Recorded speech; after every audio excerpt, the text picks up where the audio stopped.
except for the main switch. Alright? You don't have to press that in, that's just something we've got here. And you test your supply. Now this is the thing where they're bolts on up there. So you got 240, but in the exam you'll get a nut and bolt on the neutral and a nut and bolt on there. So you just test between the two. Yeah. Alright, so you get 1 mark for that. Then what you do is you turn on your first breaker, you test your supply voltage, which is active to neutral. Alright, so you get about 210 volts there. So you write that down. So you have 2 columns. You have appliance terminals, that's that, and then you'll have, it'll say independent earth to the frame or something like that. Lone earth terminal to appliance. Now, what you need to be careful with is, in the exam, you don't get something that looks like that. You get 3 mounting blocks. Right, so just basically like that, protruding off. There'll be 2 terminals on it, active and neutral. One will be a fridge, one will be the toaster. So there'll be 3 different appliances. So you need to make sure which one you're testing is actually the one on the sheet. So if they're telling you to test the toaster, don't go do the fridge because your results aren't going to match. Alright, so make sure you do that, and then you test. Now, if there is no steel frame on the appliance, alright, see here I can go between the frame and the independent earth. Alright, that's fine. If there's no steel frame, that water pipe down there, which is why they've called it B, is on the same earthing system as that. So testing that frame to the known earth or there to the known earth, you're going to get the same reading. So if you can't test the frame because there's no steel parts, alright, you test from the water pipe to the independent earth.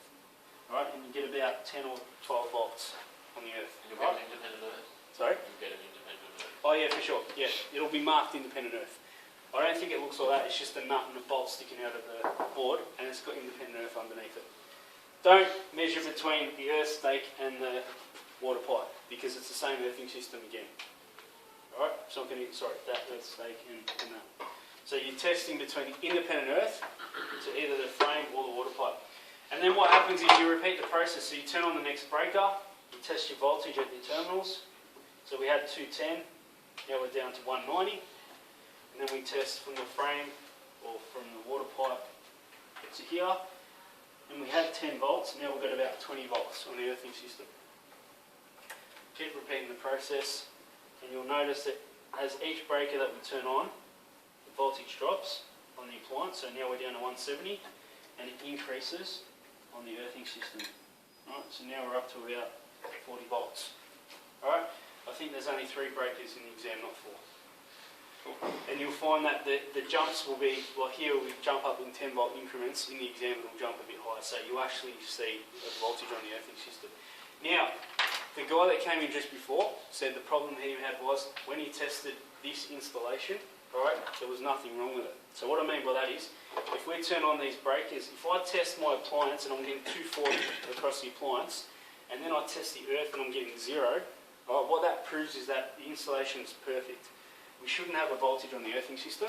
We should get 240 across here at all times. So the 2 scenarios you'll get is where you test the appliance terminals, and every time you turn on a breaker, the voltage will drop on here and will rise on the earthing system. That indicates there's a fault. If you test the appliance terminals and it's 240 and that's 0, and every time you turn a breaker on, they stay the same. If there's a fluctuation, so if the earthing system goes from 0 to 2 to 4 to 6 to 8, that's not big enough to indicate a fault. Alright, you can safely have about 10 to 15 volts on the earthing system and it's not going to do any damage. So you will see big jumps, so it'll go from 10 volts in the earthing system to 30 volts to 50 volts. You'll know there's a fault. So the first thing you need to establish, write down your results, but then establish, is it a fault or isn't it? Alright, if there is a fault, alright, so there is a drop in here and a rise on the earthing system, you need to write down that description I gave you guys. Have you got that? No? Alright, I'll get something out. Alright, so there's a description of it.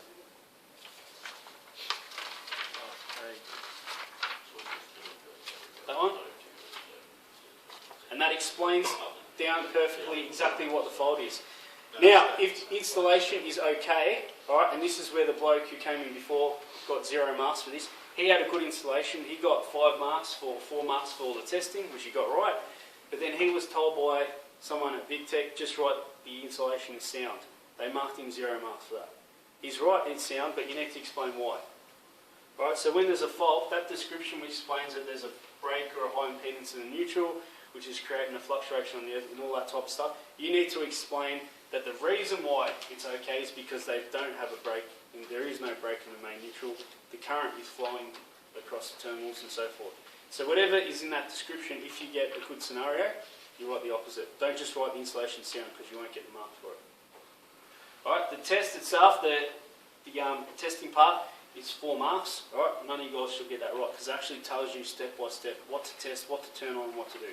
So none of you guys will get that wrong. The 5 marks is where some of you guys need to understand what you need to write. Don't just write there's a fault or there's a voltage on the earthing system. That is not good enough. It's 5 marks, alright, so it should be a fairly detailed description. Where you get the 5 marks, you need to explain where the fault is. So there's a fault in the main neutral. If you don't put main neutral and you only put neutral, you won't get 1 mark, right? You need to be specific. So the fault in the main neutral, which is causing a fluctuation in voltage across the load. When you turn the breakers on, because the loads are connected in parallel, there's a fluctuation in voltage, which obviously, a fluctuation in current, which is going to give you a change in voltage, and that it's dividing between the earthing system and neutral back to the substation. Right? Whatever's on that description, that's what you need to know. Right? But don't write that. Some guys go in there and say, I've memorised that. Go in there, they get a perfect insulation and they write why it's faulty. Right? You've got to make sure you understand why you're writing it. Right? And that's it, and that's 9 marks. Your defects, for those of you who didn't hear before, the guy who came in before with his review, you can have a go at the regs. So with the LET, if you stuffed up the regs, but you got the defect right, you got 0.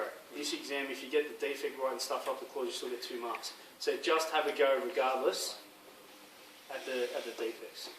Alright, so you should really, between that and that, it's out of 24 marks, you should be getting 20 marks for that. You should be getting at least 40 for that, which is 60, and then you should be able to get at least 15 to 20 marks. Obviously more, but if you average it out, then you should be, passing fairly comfortably. Alright, and that's it. Cheers. Don't sweat.